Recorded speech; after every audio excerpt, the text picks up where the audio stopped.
Pleasant good morning to you. A dead man stood up. 2 Kings chapter 13 and verse 21 said, And it came to pass, as they were burying a man, that behold, they spied a band of men, and they cast the man into the sepulchre of Elisha.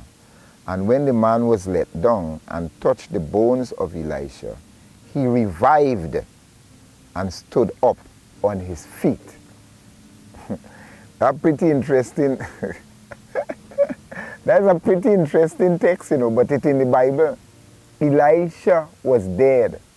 They bury him. And now the Israelites want to bury a man, but they are pursued, I think, by the Moabites. And they don't have time to bury the man properly. They throw him in. He touched Elisha's bones, and the man stood up straight. Now listen to this. You think that is just for show. But let me tell you what is happening here based on how I study the Word. That miracle was to show off God and to show that God keeps His word and that God is an accurate record keeper. How I come up with that? Well, here I come up with that. Here I came up with that.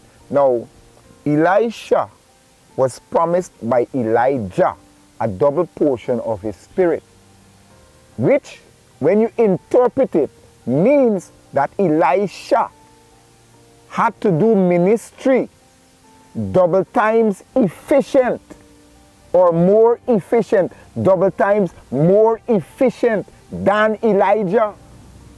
But follow this.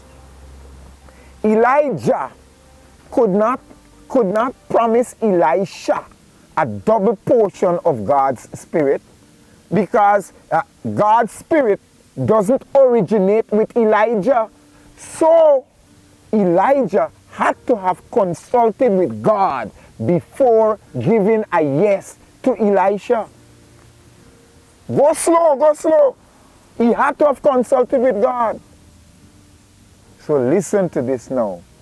Question: how many people did Elijah bring back to life? The answer is 1.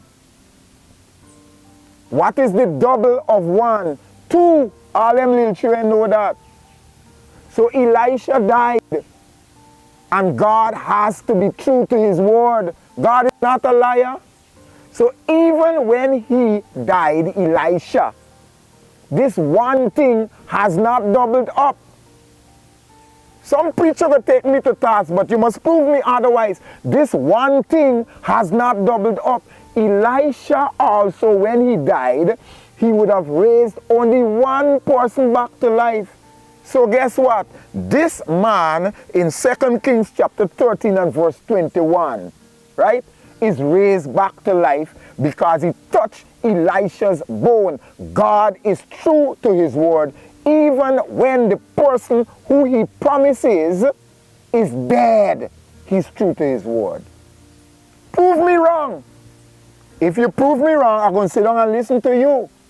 But you can't, because this is, in other words, you go and check the miracles that Elisha performed. You're going to see that doubling up all the time. And this one doubled up also. Now, I said all of that to encourage somebody to study the Bible more. Bible's sweet, Yeah, Mom, Bible's sweet. I said all of that to encourage somebody to study the Bible more. We must be like God. God calls us to holiness like Him, and to truthfulness like Him. When we make certain promises, we must keep our promises. Some of us made certain promises when we did our baptismal vow, and some of the people who listen to us taking that baptismal vow, they are dead. You must be true to the vow, even though the people are dead. Some of us took marriage vow, and our partner not dead as yet. And we move away. And it's supposed to be till death do us part. And it's not adultery, No, it's not adultery.